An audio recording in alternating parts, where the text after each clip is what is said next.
Okay, so first of all, welcome to Comic-Con, guys. Thanks for the nightmares last season.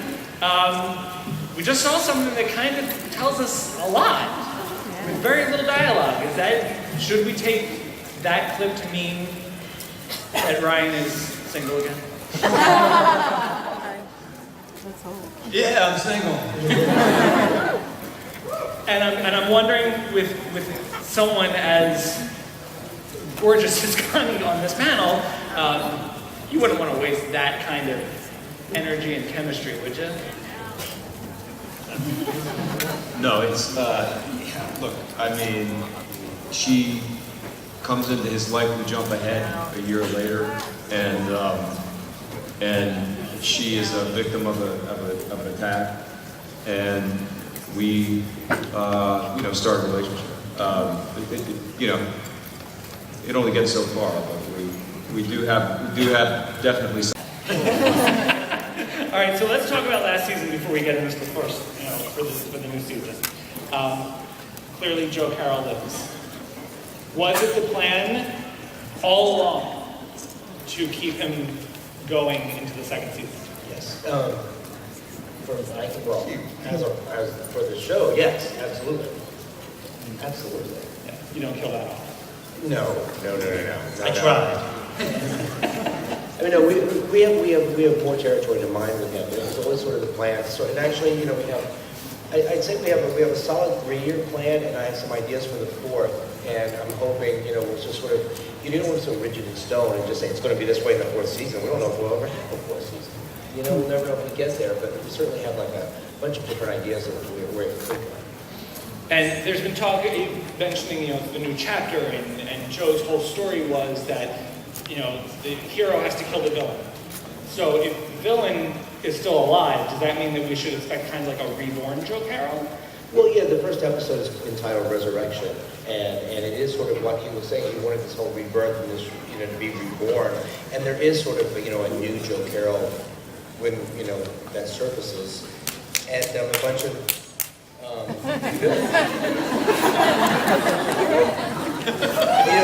don't want to give too much away, but there's a whole new sort of take on what's happening. We do jump ahead, as Kevin said, 1 year later, and we we have some strings from last year that sort of bleed through, but there's also a brand new story.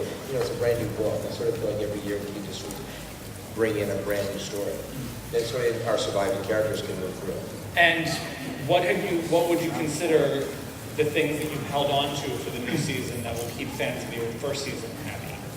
Well, I think, it's fun to sort of see 1 year later we have Ryan Hardy, who's in a new place. He's a lot is different in his life now, and he's sort of worked through a lot of things. He's recovered in a lot of ways. In some ways he hasn't, and we just get to see a brand new, fresh take on Ryan Hardy 1 year later. And I think that's been really exciting to show. And then also, with that said, what happened to Joe Carroll? Is he really dead? If not, then how did he pull that off? How did he get away with it? And we sort of explored that early on, really quickly, and we sort of set out his new journey. Okay, for the producer. So he's within the show alive-ish.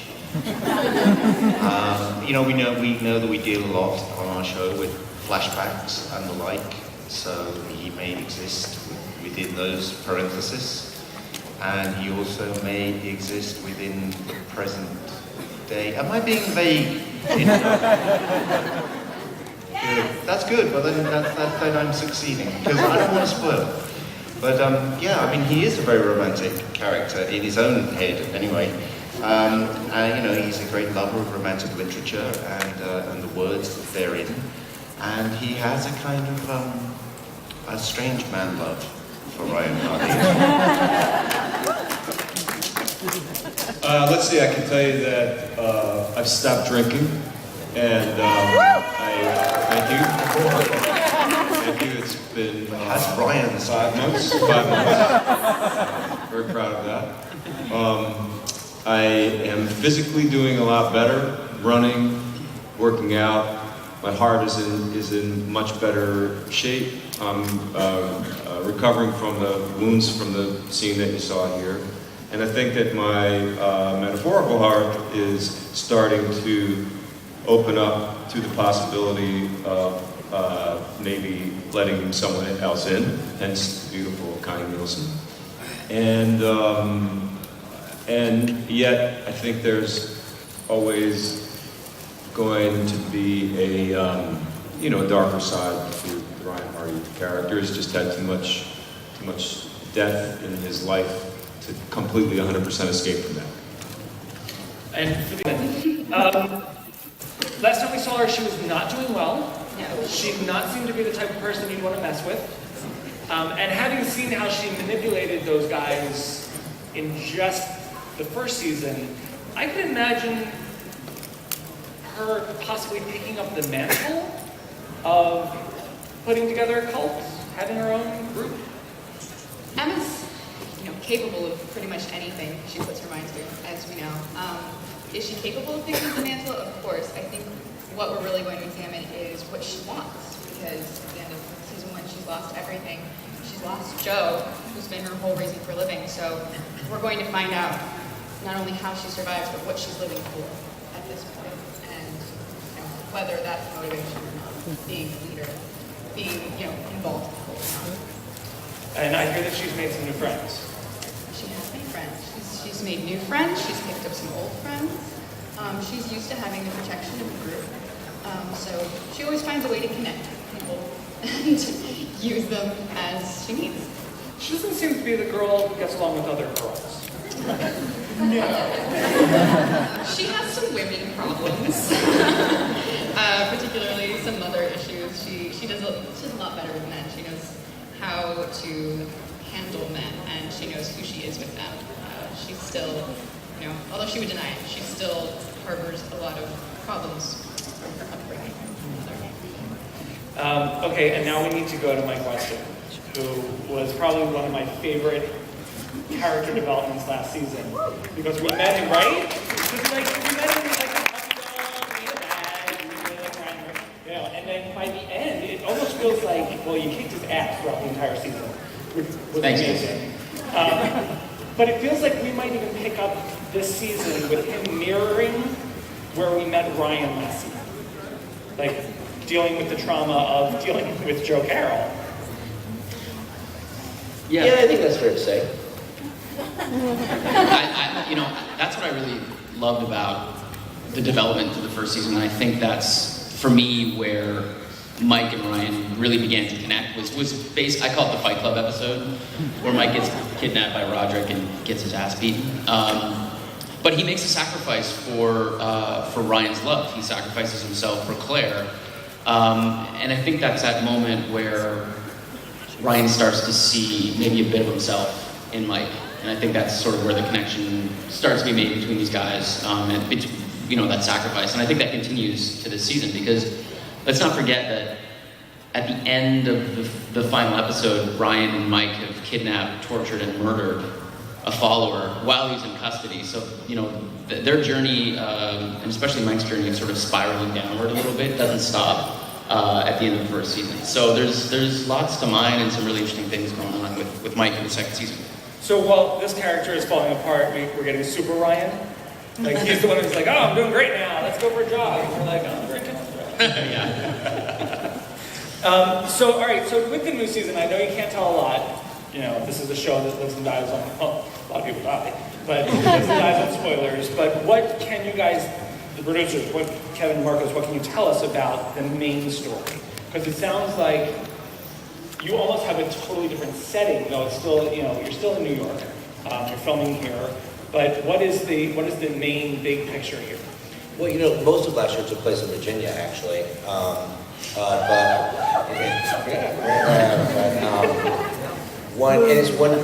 It's fair to say, Martin, so it's 1 year later. It's we're sort of teeing up exactly, Joe Carroll's been dead for exactly 1 year, and then God, it's so hard to discuss. I think the big picture is that we have this year the luxury of having our fans know the characters.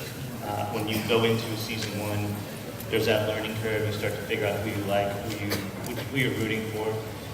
We have our bad guys and our good guys have their own set of people who enjoy them on the show. And Season 2 really explores the dynamic and character aspect of their relationships, set within, because we already know who they are, set within all the kind of scary part. And season 1 also had that sort of engine of, let's find, where's Joey? Joey was being kidnapped, so there was this very high intense race to find Joey, everything was find little Joey.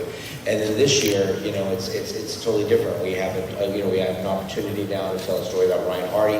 Where is he a year later? And it's just exactly the opposite of where Joe Carroll is and what he's going through. And we sort of get to, they have completely different journeys, and that sort of tells our story week to week. I think the challenge is that when you set up a show where there's so many surprises, people are then watching, thinking, okay, now you got to surprise me. Now I have my radar out to see who's a bad guy, who's a good guy, who's in the follow, who isn't. Oh yeah, And every character is like, oh, they're a follower. The thing that's so interesting about Kevin Williamson is that, and I know this because I pick up a script and I read it, and still this year, again, I go, holy shit, I didn't see that coming. And that's the thing that I think people respond to. One of the things I think that people respond to in the show, and we are definitely going to be delivering that. And hopefully to also, in addition, more emotional. I love emotional horror, and I just want to, I want the characters, now that we know the characters and we can live with them, let's explore them more, let's get to know them more, let's have more emotional storylines so that it can be, but it's also a fast-paced thriller. We've got some really exciting new team of writers, too, that have joined our staff along with last year. And then they had this great description of the character as being someone that they wanted to be a mystery woman, someone who had like a very rich background to explore, and someone who has a very fantastic sort of a situation to play with that I cannot tell you guys about right now, but which really makes it super interesting to play this character. I wish I could pitch it to you guys right now the way it was pitched to me, because you'll understand why I think this is such a great character to play, but it really is just a great character and great situations that she's put in with this wonderful backstory that keeps on getting larger and larger. So that's really all I can tell you guys right now. I can tell you that she's an art dealer and that she is a polymath, someone who speaks many languages and lives in many places. And I can tell you that she is potentially a love interest. All right. On the topic of love interest, you also have a new character coming onto the canvas, which is Ryan's niece. Yeah. Well, one thing is that when I was thinking about Connie was describing the way the characters pitched, the other piece of it, and the piece of it that's really big this year in general, is the sense of family. Williams talked a lot about us exploring these different kind of families and how families take on all different sorts of, shapes and sizes. And part of that on my end is that my brother's daughter is a New York City cop. And we've had, it's kind of a new relationship between us because I've been so enclosed and kind of cut off to all the relationships in my family just because of my own, self-loathing and also kind of fear that if anybody gets too close to me that they're going to be harmed. But when we meet the characters at the beginning, they have this new, fresh friendship, relationship with my niece, and I think it's going to be cool. It's great. And Joe's got family, and Connie's got family, and Mike's got me. That's true. We do a lot. I think one of the big relationships this year is going to be Mike and Ryan, and sort of where that was last year, and how that sort of how we explore it going through this season. And I think that's been a lot of fun. It's just to see how they connect or disconnect, or and the ups and downs and twists and turns.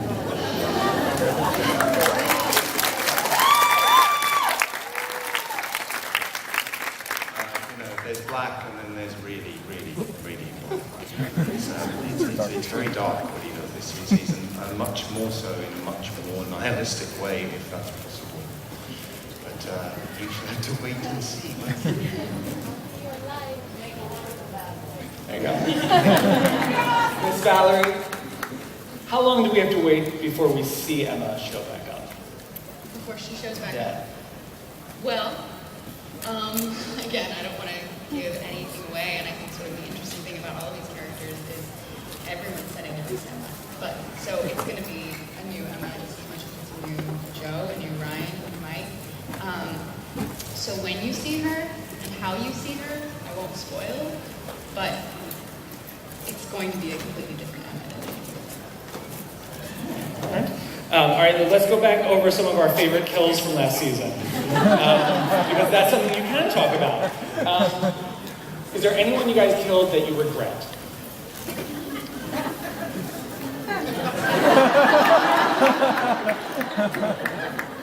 Any character you wish you would still had to play with on the canvas? Jordy.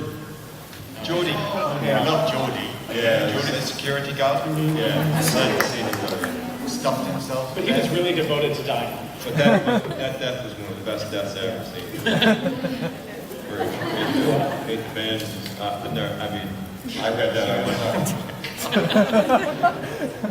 Well, it started out to be a fluorescent light bulb that he somehow broke it up and stuck in his face. But that, we couldn't figure out how we could do that. Some of the writers were Google. We sit in the writers' room and just Google. So I know we're on an FBI list somewhere. Someone mentioned Agent Parker, which I can say personally was one of the hardest. So was it a regret? Yeah, I mean, it was hard because we loved both her work and her as a person. And personally, you know, we spent so much time together and with Sean, you know, we were often sort of like, you know, in a team sort of situation. We were the three amigos, Kevin. Yeah. And it was, I mean, you kind of go, well, you know, whatever, it's, you know, you're just acting and that's what we do for a living and stuff, but that was tough. But you know, she did a brilliant job in her episode where she was buried alive, and she was wonderful about it because you know once we decided we were going to push forward a year ahead next year, and once we realized that you know this is halfway through the season last year, we realized where we were going next year, and that we were going to take the focus so off the FBI, in that it's not so FBI driven. She understood.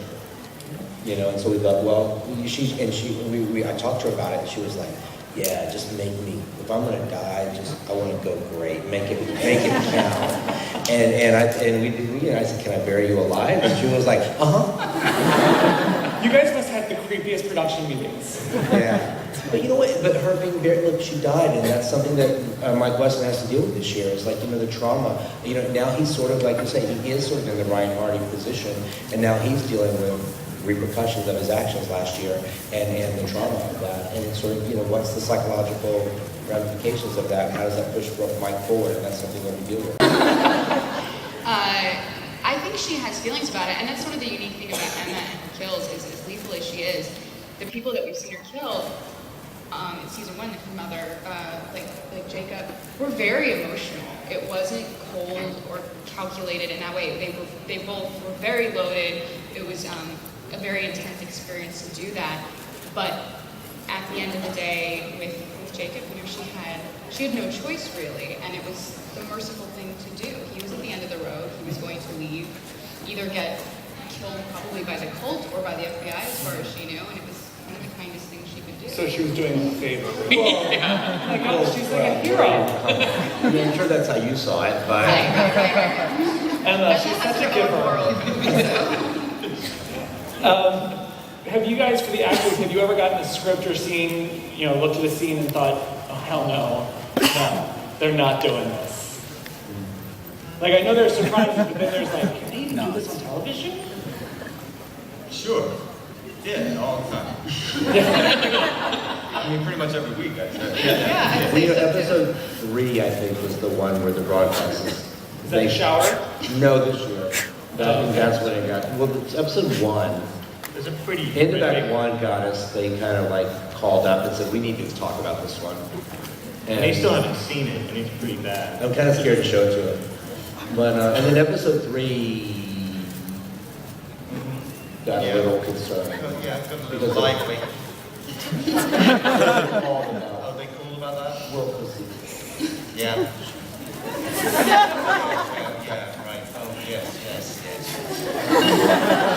And then sometimes when we shoot what we see in the script, and then what you see, what you end up seeing are kind of very different things. So it's a very, often it's very lively on the set, and it's exciting, or is it it's difficult and awkward and whatever, because you're having to play the scenes, and there's no point pulling back from it and giving some kind of pastiche. You've got to do it full throttle. But then the way it's cut and the way it's then presented as to the public are two very different things. I think everyone has different, you read a script and you go, that's fine, and then someone else will read it and go, oh wait, no. James, did you make yourself any unsettling fans?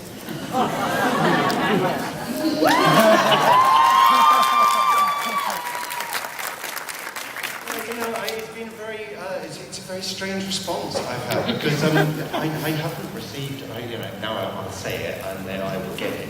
I haven't received any negativity, any hate. I think people kind of it's really important that he's charming, and it's really important that he appears to be empathetic. We all know that he doesn't have an empathetic cell in his body, but it has, in the moment, he has to look sometimes like he cares. And my trouble that I have with the general public is that the nicer I am, if they've seen the show, and I'm kind and I'm nice and I'm charming to them, they go, oh, don't, come on, you can't trick me like that. Don't give me your charming smile, Mr. P. That kind of thing. So and then I'm sort of stuck. I don't really know how to deal with people, because the nicer I am, the more they think I'm going to take their eyes out. And how is it with you guys as scene partners now? You've done a year working together, and Yeah, I love working with Kevin. I think I'm lucky every day to go to work, and majority of my scenes are with you. And I thought that Mike and Ryan, or you and I, had fun chemistry from the get-go, and I think we just kind of continued on that. And obviously the relationship changes, and I think I've learned to sort of, you learn to work with, I think, an actor. Does that make sense sometimes? Sure, yeah. You spend time with them, you learn what works and where to go sometimes, and I think that's continued to go, and I always have a blast. So, thanks, Kevin. Yeah, no, honestly, it's fantastic working with him. I feel really lucky that is,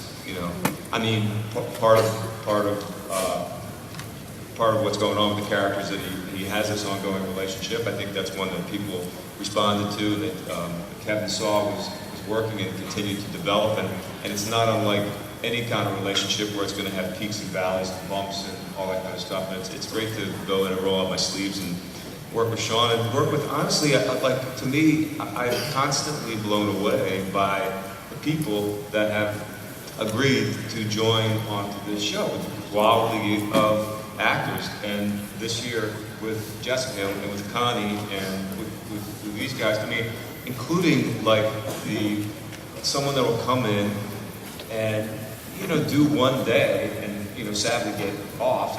But it's one of the other great things about doing television. I've just gotten this opportunity to work with so many really super talented people in spaces you wouldn't necessarily recognize, and who just come and bring it time and time again. And a year later, another book has been written on what happened last year, and so Emma has to stay hidden. She can't go out to the public too much. Certainly looking like she does. She has to. She's a woman of many disguises. all right, we're gonna go to some audience questions. I don't know where they're gonna put you though. If they're gonna turn on the lights. Hi, I just want to say that I absolutely love the show. I got to see it screened at San Diego Comic-Con, the pilot, last year, and I've absolutely been on the edge of my seat ever since. I just wanted to kind of ask, one of my favorite things about the show was the dynamic between Ryan and Joe and the kind of cat and mouse game that they play with each other. Are we going to get to see that early in season 2, or is it going to be more of them separately both kind of trying to rebuild after everything that happened? As much as you can say. All good things come to those who wait.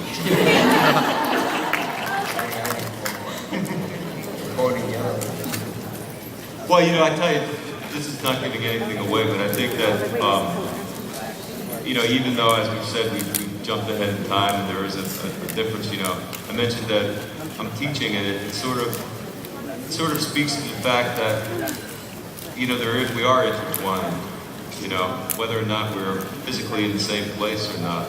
There is something that is just intertwined about our lives, and I'm not sure that either one of us as characters know exactly what our obsession is with each other. And I think that part of the show, certainly part of what I think about is how to figure that out, you know. And that I think does continue. Thank you. Thank you. Okay, Mike, thank you very much for coming, by the way. This is wonderful that you're here. This is for Kevin. Which Kevin? Kevin Bacon. Kevin, my mom and I had a conversation at the beginning of last season, and she said to me, she lives in Boca, and she's 79, and she said, I love the following. I'm like, Mom, and she's like, I love it, it's great. My mom's in love with you, to be honest. That's so nice. My mom is totally in love with you. Awesome. Her birthday was 2 days ago. Yeah. Is it possible that you could just sign something to Mary from my mom, please? Sure. Yeah. Just, bring it up. just for her. Here, she could have this. Just for my mom. I get some really major brownie points as a son for that. Because she loves you. She loves you. Yeah, you got it. Thank you. You say I'm over the top. No. I guess you just take over the top characters. Like, and he gets his Mark Anthony and the psychopathological Joe Carroll. Now that he's beaten and maybe wounded, do you have to dial it back at all in the beginning of the season? Is that something? Well, I think, you know, yes. I mean, I guess he has to re-examine where he is and who he is and what does he want and why is he doing what he's doing. You know, so there's a certain amount of introspection. It won't last long. Because he starts understanding what his place is and where he's going and what he's going to do. But you know, it's always a good thing with these kind of shows is to show the characters move on, that they expand, that they learn. They learn from experiences and they learn from mistakes, like we all do. You know, and Joe Carroll, he's just like one of you. Go ahead.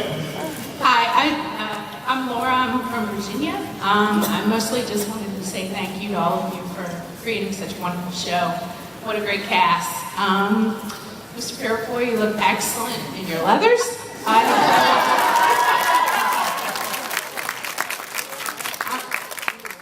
I'm afraid to ask any questions about the show because there's so much secrecy, but I do have one question. My daughter came a long way with me to wait in all these lines, and all she wanted to see was Solomon Kane. So, I don't know if it's possible after the panel for her to see you, but... Yeah, of course. Okay, thank you, sir. Joe and Emma, I'm scared of you guys standing here. You did such an amazing job bringing your characters to life and also Edgar Allan Poe to life. As a big literary aficionado and horror aficionado and Edgar Allan Poe aficionado, is literature going to continue to be such a big theme in the show? Yes and no. I mean, yes, not. It's Yes and no. yes and no, really. Yeah, yes and no. I think it's an unequivocal answer of yes and no. Well, no, I mean, That's what life's about, right? Yeah. All yes and no. you know, I think we could, you know, I think it's fair to say we do sort of put all right, rest in peace on Edgar Allan Poe, to some degree. It really didn't work out that well for Joe last year, so. You know, and you know, Joe wasn't the best writer, it turns out, Yeah, funny that. but he's really good at something else. So he decides to stick with what he's good at. Okay, so because Mike is one of the few people left that Ryan really loves and can actually protect, I was just wondering, as much as you can say this season, is it going to be that we're seeing more of Ryan kind of trying to protect Mike and push him away from everything, or is it going to kind of be more of a team up, kicking ass and taking names type deal? Yeah, yes and no. Yeah.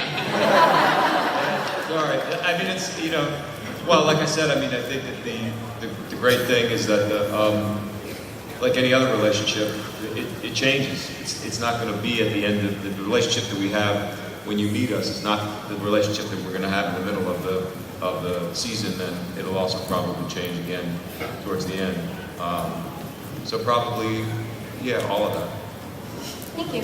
Pretty big thing for him, putting him away in prison, that's another big thing. So, you know, those things are very, and I think, hey, Annie fell in love with his wife. You know, hey, what more do you want? You know, banged him away in prison, fell in love with his wife, slept with her. End of. Really? You know, and I think then he has 10 years. He has 10 years in prison to, you know, really obsess about that, think about that, and figure out the way that he's going to get him back, which is what the whole first season is about. Cool. All right, I was just given the neck thing, so with this show you don't mess around with that. So I have to cut it off. But one last, if I can get just a tease, even a one-word tease from each of you about your character's arc going into the season. You just give me something. Dark.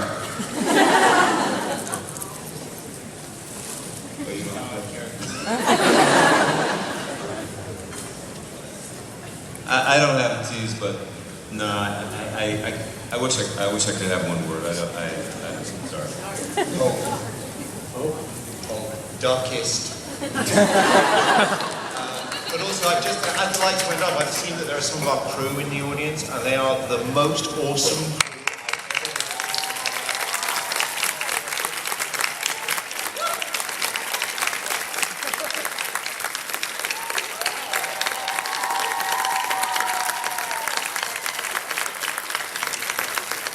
We'll all be signing autographs immediately following the sale. So we got Darkest and you? I would say pain, honestly, and you can take that as you will. Adventure. Okay, well there you have it. You guys are awesome.